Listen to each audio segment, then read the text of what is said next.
Hello everyone. So today we're going to be going over how does an animal adapt to the physical conditions in a rainforest. Okay, so here we've got a little photo of a rainforest and let's just have a little think. What type of physical conditions do you think you can see?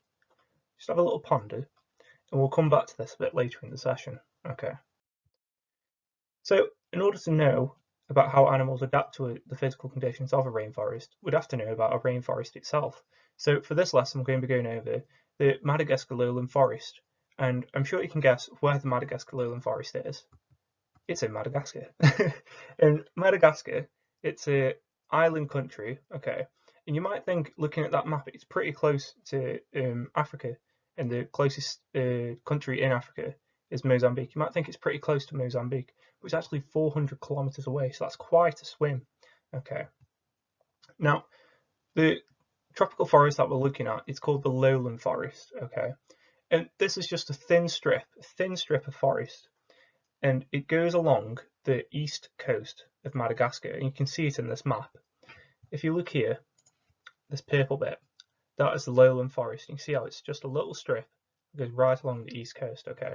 It's called the lowland forest because the elevation change within the forest is only 0 sea level to 800 meters. So that's a pretty small change in elevation for most tropical rainforests. So in terms of size, actually is quite large.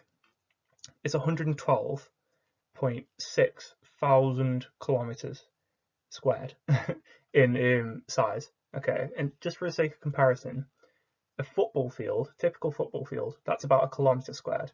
So it's about the size of 11,600 football fields, which is quite a bit of football, if you ask me. Now, the climate here in this tropical forest, it's a warm, humid climate, okay? And the reason this is because of the trade winds. And trade winds is something that we've gone over before.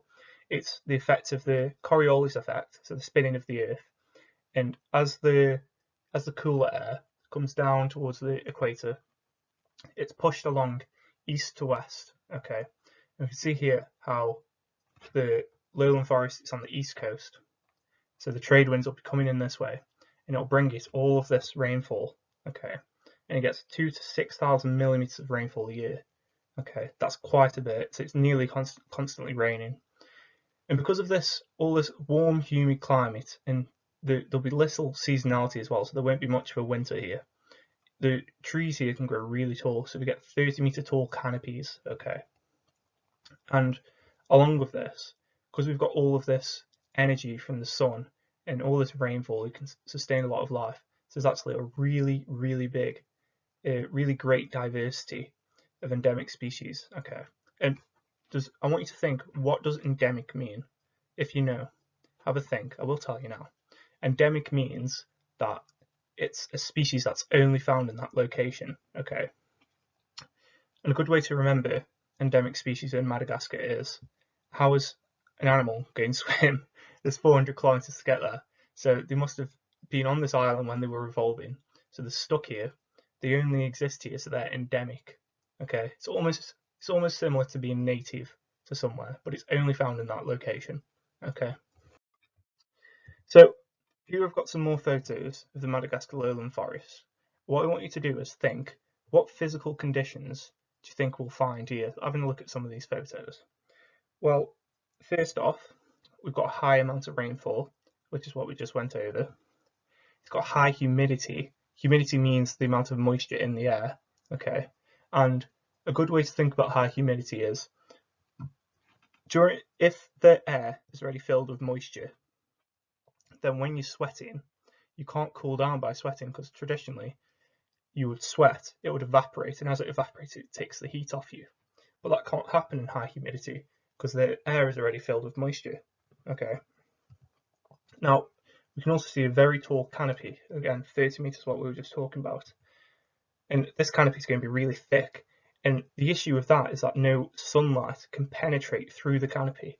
Remember, the canopy, it just refers to the top of the trees. So we can see here, we can't see any of the ground. And that's because this canopy is so thick. And you can imagine that the sunlight, which is essential for producers or the bottom of the forest for stuff to eat, no sunlight can get through this canopy because it's so dense. But in some areas we do find a thick underbrush like this, okay, which would be quite difficult to traverse for larger animals. And we also have a high species density. And the reason for this is because it's abundant in resources. What I mean by abundant is I mean a lot of, okay? And with resources, I mean water, food, shelter, stuff like that, stuff that you need to survive. There's a lot of that there, okay? So what do we mean by adaptation? Because remember, today's session is how is an animal adapted to the physical conditions of a tropical rainforest? So when we're talking about adaptation, what we mean is the process in which an organism, an animal, a species, it'll become more specialized to a physical environment or a lifestyle. Okay, and a great example of this is something called Darwin's finches. Okay, remember Darwin, theory of evolution. Okay. So he went to an island, and what he found was there was this ancestral finch. Okay, and as he visited the island more and more, he noticed that there was this one finch which was ancestral, so the almost founding species, and then from this split off a bunch of different finches. Okay, and he found that their beaks had been specialized for certain tasks. So, for instance, this one is sharp for eating insects. Okay, and how this has happened is over generations, so over them reproducing and having babies, they've become more specialized through natural selection. Natural selection just means if something can't overcome a challenge, it'll die, whereas the one that can overcome the challenge will survive. Then that surviving one will go on to reproduce, and then through generations the species will become more specialized and able to overcome those challenges.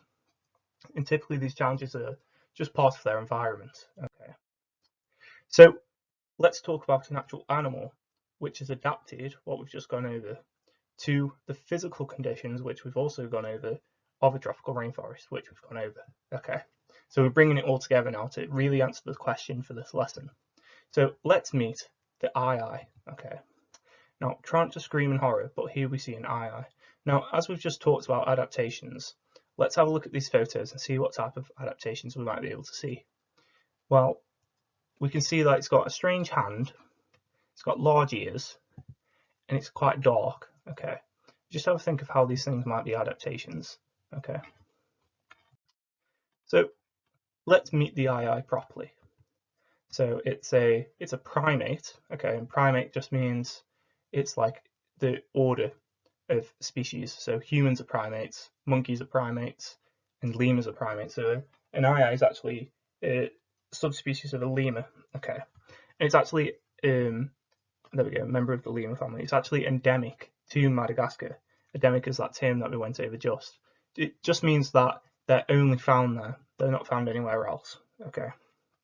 Now, it's actually one of the largest nocturnal primates in the world. And what do we mean by nocturnal? It just means hunts at night. I'm sure you know the definition. And already we can start to think of ways that it might be adapted to that lifestyle, to being nocturnal. Okay. Now, along with this, it's also classified as endangered, unfortunately, by the IUCN, which is the International Union for Conservation of Nature. So the International Union for Conservation of Nature, IUCN. Okay, and these aye-ayes, they're omnivores, and what we mean by an omnivore is something that will eat anything. So humans are omnivores, and a way that bringing it back to adaptations, the way that humans are adapted to be an omnivore is we have sharp teeth at the front for sawing through stuff, okay, and then we have more blunt teeth at the back, and that's for not gnawing but crushing stuff. Okay, so we can cut stuff with our front teeth, our incisors, and then we can crush stuff with our molars at the back of our mouth. Okay, that's how we are adapted to being an omnivore, similar to an eye. Okay. Now, these eye-ayes, when they're finding food, they'll do something called foraging. And foraging just means they'll travel about and try and come across food as they go, okay? And they'll actually go about 4 kilometers a night, okay? And we can start to think here of what type of needs would an eye-aye need? It will need a lot of space so it can forage. And then you can think about how deforestation might cause issues in protecting the eye-aye, okay? Now, I have got a video here It's in the notes of this slide. I would like you to watch that. It just gives you a little bit of a better overview of what the eye is. Okay. So how is it adapted to a tropical forest? Have a look at some of these issues. I've kind of made it a bit clearer now. How do you think it might have adapted? Well, let's go through them one by one. Okay. So first of all, it's got claws. You might think, what's remarkable about a claw? Well, primates don't actually have claws for the most part. There's only 2 species that have them, the ii being one of them. And what I mean by claw is like how a cat might have a claw, how it's a curved piece of nail. Compared to us, we have more flat fingernails, traditional fingernails, whereas these are claws. What it will do is it will use these claws to help hold onto trees while it's foraging. It'll help it to climb quickly. Okay, and also really good for evading predators because it can quickly get up a tree and get out of the way of a fossa, which is their natural predator. Okay, and here we see a fossa. You can imagine how these claws might have come in useful to avoid being trapped in this mouth, because I personally would not want to be trapped in this. Okay, so moving on from claws, let's find out how the ii actually gets its food. Okay, and it does this using its adapted finger. And it's, if you see this finger here, so it's a lot smaller, a lot narrower and skinnier, which is really weird looking. Okay, and this is because it hunts in a very particular way. Okay, so you can see here it's a lot longer and narrower. Okay, and it's actually used for tapping on wood. It'll do this about 8 times a second. And like, I've got this video here, you can kind of see how it does it. You can really see how quickly it taps. Okay, and what it does when it's tapping is it's listening to the tree. It's listening and trying to listen for hollows in it. You can kind of think of it like if you've ever watched Daredevil, like Marvel Daredevil.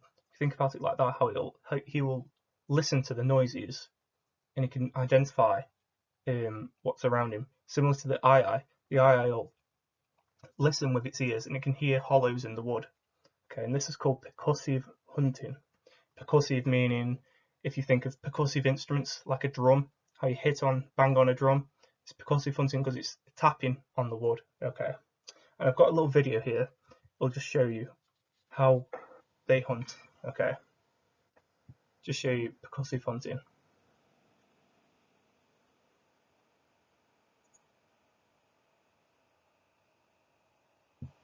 So you can see here again some physical conditions of the rainforest.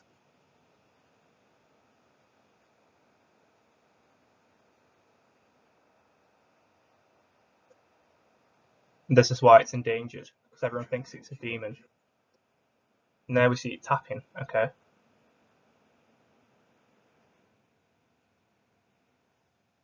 Get a good look at the claws there.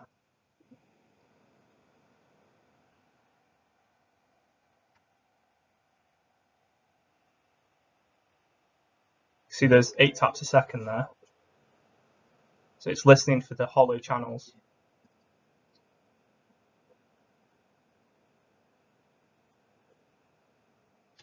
And that's what it's hunting for. So here we see another adaptation. See, and then you see how its finger is a multi-purpose tool now. You can see why it's skinny now as well.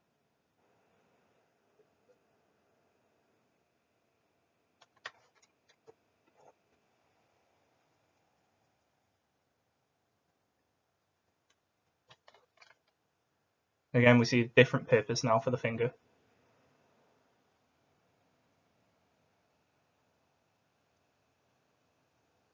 Yum yum, look at that. So you can really see there how percussive hunting works and how the ii has become adapted to fill this role as a percussive hunter. I think it's a really good video just to give you a demonstration, and it shows you some of the things, the other adaptations that we're going to come across now. Okay.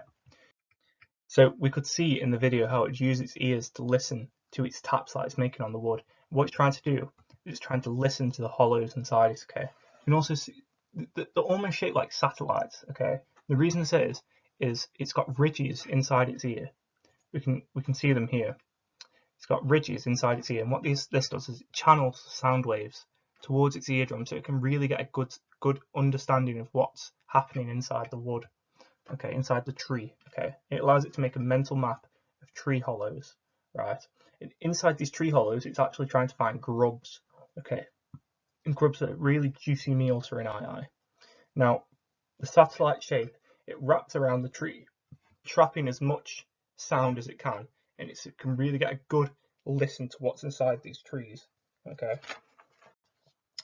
Now moving on, we saw how it would tap, it would listen, and then it used its teeth to really get through that wood really quickly. And it's got forward-facing teeth, okay? And this is similar to a rodent, right? And with rodents, what you find is their teeth, they're constantly growing teeth. And what they have to do is they have to chew on stuff to gnaw down their teeth, or else they'll grow too big and they won't be able to open their mouths or eat food. This is quite similar to a squirrel. You can see in this photo here how they've both got quite similar teeth, and they'll constantly grow, so they constantly have to chew to keep them in the right size, okay. Now, what this does is it lets it quickly get into these trees, right? They can quickly get in and get these grubs. You can see here how they're forward facing, so it's a lot easier to get a bite on the tree, okay. Now, once it's tapped, it's listened, and it's used its teeth to make a hole, okay. So now it's gone back to its finger again. Its finger has changed purpose into a hook, okay. And what it does is it'll send this finger down into the hole that it's made with its teeth, and it'll feel around trying to get this grub, okay. And inside its finger, it's got a ball and socket joint, and a ball and socket joint is similar to our shoulder or our hip. And if you move your arm about, you can see how you can really move your arm about compared to your finger. If you try and move your finger around the same way, you haven't got that dexterity within it, or that nimbleness, okay. You can really see how its finger is adapted to be able to get in and get those grubs out. Now, moving on from this, it's got its grub in its mouth. We're going to move on to its eyes, okay. So let's move on to its eyes, okay. So as we said before, the eye is a nocturnal hunter, and if you see a lot of photos, you'll see it's got really small pupils. But what we have to remember is, when there's light outside, when there's a lot of light, our pupils, they'll contract, otherwise there'll be too much light going into our eyes and it'll damage it. Whereas when the sun goes down and the moon comes up, we can really see how important and how it's adapted its eyes to live a nocturnal lifestyle. Because at night, its eyes dilate, okay, and this captures as much light as possible. It lets as much available light coming off the moon as possible to go into its eyes, and it's got colour vision somewhat. It can see blue light, and particularly during twilight, and twilight's just after the sun is set. And you might wonder, why blue light? Why is it important that it can see blue light? Well, actually, there's a plant called traveller's palm, and the seeds of this plant are blue, and they'll attract insects, okay. And insects mean food, and it can also eat the fruit of traveller's palm. So here's a photo of traveller's palm, and there's its blue seeds. And another thing I want you to think about: how many natural things do you know of that are actually blue? Just have a think, what things are actually blue outside of the ocean? There's not many. There's not many things which are blue, which I think is really strange, to be honest. It's a rather pretty colour. Well, apart from that, okay, we've looked at how an eye has adapted, okay. I've got a great video here which really shows it. You do need an American VPN to watch it, and I can't link it as a YouTube video because it's on the Smithsonian. If you do have a VPN, I do encourage you to watch this because it's a really, really good video showing how they hunt, okay. So now that we've seen how an eye hunts and how it's adapted to develop percussive hunting, we can start to see something called a niche. Okay, so what do we mean by a niche?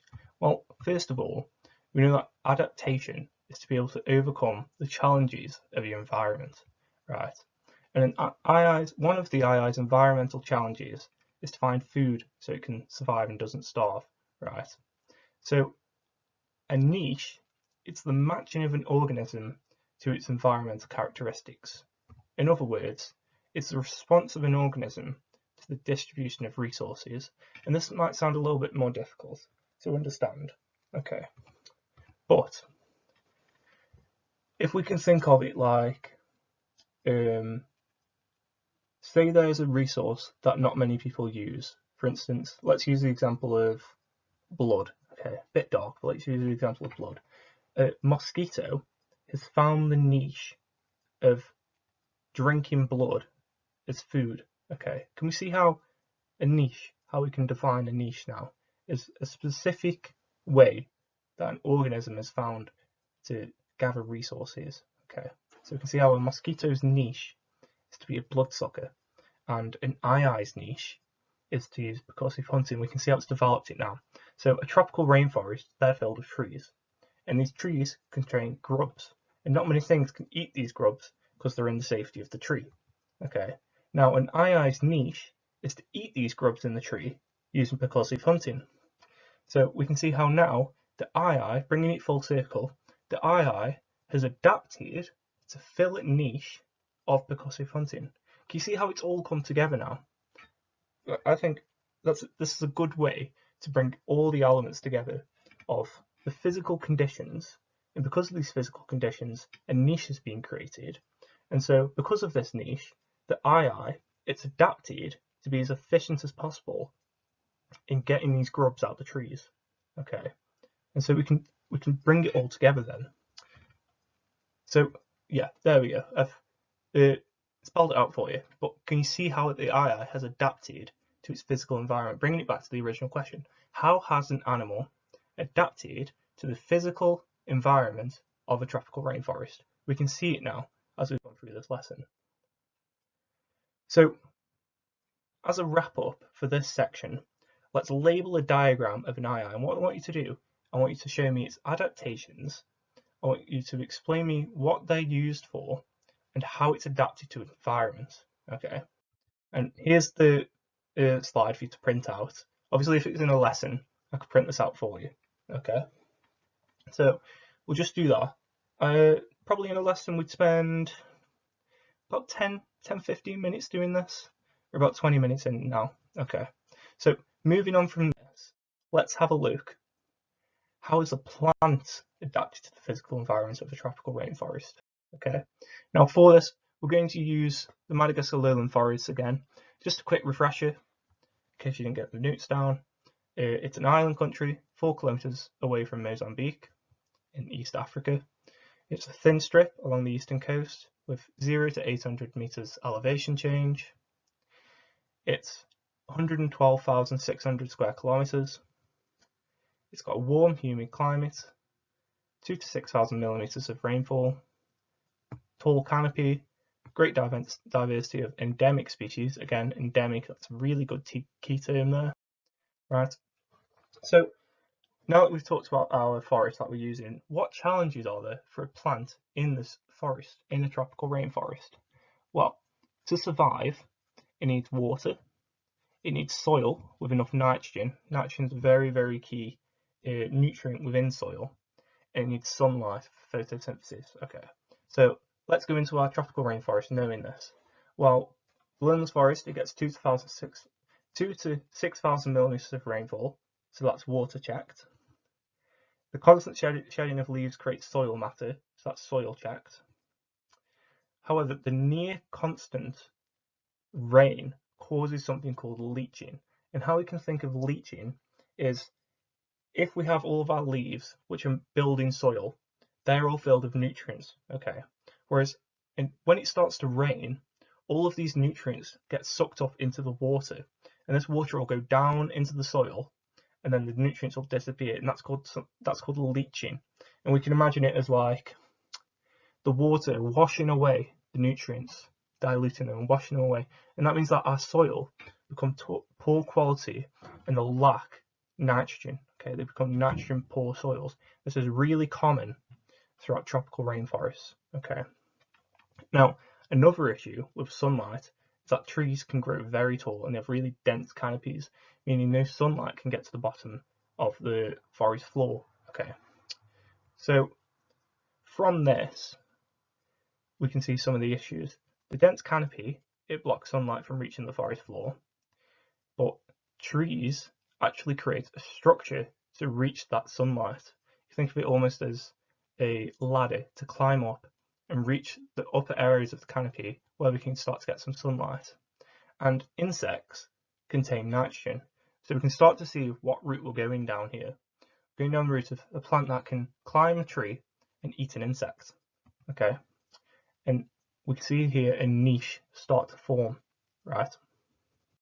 Again, we've just gone over niche. So let's meet our plant that's adapted to a tropical rainforest, the pitcher plant. Now, you might have seen a pitcher plant before. They're really, really iconic. I love pitcher plants. I think they're awesome. Okay, so a pitcher plant, it's a member of the Nepenthes family. A Nepenthes family is just a family of plants which are carnivorous, but in particular pitcher plants. Okay, and this is called the Madagascar pitcher plant, so you can imagine where it's found. Right, now these pitcher plants, they use something called lianas. And lianas, they're kind of similar to vines. They're like woody structures, and it'll attach to a tree and coil upwards up the tree, reaching sunlight. Okay, so it can photosynthesize. Now, this plant is also carnivorous. Start to see its niche here. It's a carnivorous plant. Remember, carnivorous just means it's an organism that eats fauna. Okay, eats meat almost. And the way it does this is it'll attract insects and small animals. Some small animals, not all of them do that, but they'll attract them with scents, sights, and nectar. Okay, so it'll smell really good for them, and it will be a really sweet drink that they'll need to have in the nectar. Okay. Now, as it attracts these insects, it'll try and get them to fall inside the pitcher so it can digest it with enzymes. That's just a quick run over. We'll get more into this we'll get to this in a bit more detail as we go on. Okay. And actually, these are quite useful as pest control. So you can think of them as, you can grow these in your back garden if you live in a tropical climate. Think of all the wasps and nasties like that, and they'll be attracted to it, they'll fall in, die, and it's almost like spiders. What I normally do in my house is I'll leave spiders be, because they'll kill flies, and flies do my head in. Okay, so you can almost think of it as like a natural pest control. Okay, so let's get a bit more into detail about the pitcher plant. So to meet its food strategy, it uses two types of leaves. So first of all, we've got the traditional chloroplast leaf. And what a chloroplast leaf is, it's like a typical green leaf. And chloroplasts, they're the cells that allow the plant to photosynthesize. And by now you should know what photosynthesis is. It's a process in which sunlight combines with CO2 and water, and this will create glucose and O2. Glucose is almost like sugar. You get glucose drinks, it gives you energy. Okay. And these require sunlight to operate. We can start to see a little bit of an issue here with the dense canopy, but it does use lianas to climb trees to reach the upper areas of the canopy so it can get some sunlight. And the second type of leaf that a pitcher plant uses is the pitcher. And the pitcher, it's actually just a modified leaf. It's a leaf that's formed a pitcher shape. Okay, and it's done this because, as we just talked about with nutrient leaching because of the heavy rainfall, there's deficiencies in nitrogen. Nitrogen is really important for plants. Okay, so it needs to find nitrogen elsewhere. So what it does is it makes a pitcher-shaped leaf, and it uses this to trap and digest insects. And then this will release the nitrogen and other nutrients into the plant, allowing it to get all of its resources that it needs. Okay. So let's go over the hunting strategy for a pitcher plant in order for it to get these insects to come to it. Okay, so what we mean by nectar, what plants normally do is they use something called nectar, and they'll use this to make pollinators come to it. And think of nectar as a sweet drink. Okay, so these pollinators, they'll come up to the flower and drink the nectar, and while they're there, the pollen will rub off onto them. Okay, and then it will drink all the nectar up from this one flower. It'll fly over to another flower of the same species and deposit some pollen there while picking up some more. And what pollen does is it allow the plant, the flower that's visited, it'll allow it to reproduce and make seeds so that the plant can continue its generations and continue its genetic information in the world. Okay. But the pitcher plant actually uses nectar for a different reason. It doesn't quite use it for pollination. It'll actually consume the pollinator. Okay, so it'll create an attractive nectar underneath the lid. This is called the lid leaf here. It's the top part of a pitcher plant. Okay. Now, this smell, it'll attract some insects, and they'll come over and start eating it. And it's very important that you remember the nectar is on the underside of this lid. Okay. And this nectar is quite strange. It'll actually make them a bit dizzy, confused, almost drunk, you could say. Right. And the longer it stays there, the more dizzied and confused it'll become. So the longer it'll stay there. And it'll stay there because it's confused and it won't leave. Now, another thing we should keep in mind is now that our insect is underneath the lid and it's having a nice drink of nectar, let's think about where we are. We're in a rainforest, okay? What happens a lot in a rainforest? It rains, okay? So when it rains, a raindrop, plop, it'll land down on the lid. What do you think happens to this insect then? It gets knocked off, it gets knocked into the pitcher, okay? And while it's inside the pitcher, it can't get back out because the inside of it, you can see there, it's really slippery and really waxy.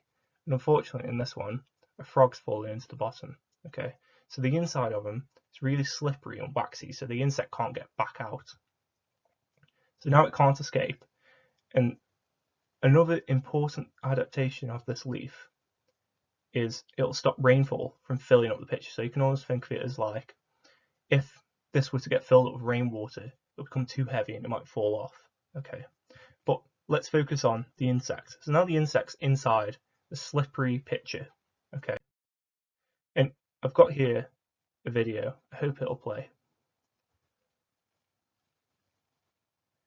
There we go, it's playing. So we can see this insect. Raindrop, in it goes. Now it can't get back out. Oh, it tried to get back out. Then got hit. And it fell in again. And you might think, why doesn't it just fly out again? Well, it's because the inside of the pitcher is filled up with liquid and it'll weigh down flies and stuff like that. Oh, he did make an escape for it.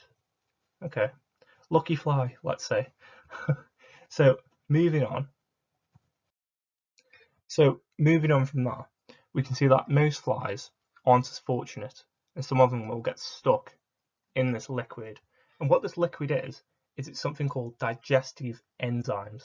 You might have gone over enzymes in science. What essentially, they will break down any matter that's inside it, any organic matter. It'll break it down into more of a fluid. Okay. What can happen with this fluid is it can be absorbed into the plant, and this is how the pitcher plant gets its nitrogen and other nutrients. Okay. And you might wonder, well, so if I put my finger in there, is it going to eat my finger? And it would, but it takes about a month for it to fully digest a fly. So unless you're going to leave your finger in there for a week or so, you're not really going to see any difference. Okay. And I wouldn't advise that, because in these areas, there's quite horrible insects that would really hurt if they bit you. So I wouldn't want to spend longer than I need to in a tropical rainforest. Okay.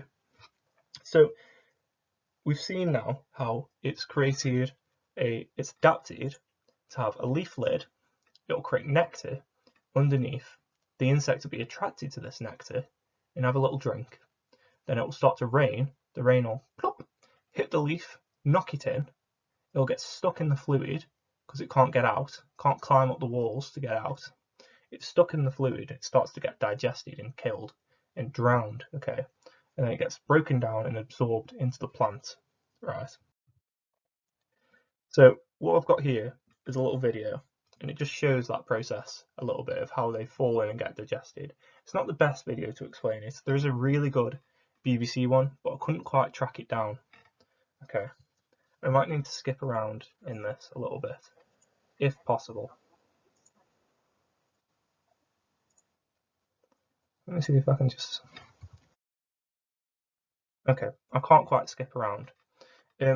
So maybe watch that video in your own time. It's just to show you how the whole process works. Okay, so now to wrap it all up, what I'd like you to do is draw a diagram of a pitcher plant, and I want you to label the adaptations that it's made to fit its physical environment. Okay, I want you to draw a label of it. Then I want you to describe and explain the adaptations it's made, and specifically link it to the poor nitrogen of the environment. Okay, and what I also want you to do, what other adaptations do you think it's made that I might not have gone over in this session? Okay, so having done all that, we've wrapped up with today. So we've been able to see how an ii has adapted to its physical environment. We've also seen how a pitcher plant is adapted to its physical environment. Okay, we've got diagrams of both of these, and there's really good examples to use in your exams. And do remember to link it back to the Lowland Forest of Madagascar. Okay, so that will conclude today's session. I really hope you've enjoyed it and learned a lot. And I'll see you when I see you. Ta-ra.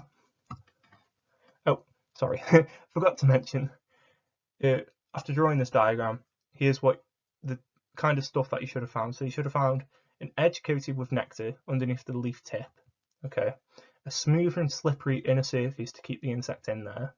You might draw a fallen insect that's gotten stuck, and then the digestive liquid that'll break it down. It's got a green leaf on the top to photosynthesize and get some more energy, and it's got the pitcher shape to trap the insect inside and the fluid. Okay, so there we go. We've really drawn everything together, and we've really seen how plants and animals have adapted to the physical conditions of tropical rainforest. Hope you've enjoyed. I will see you when I see you. Bye bye.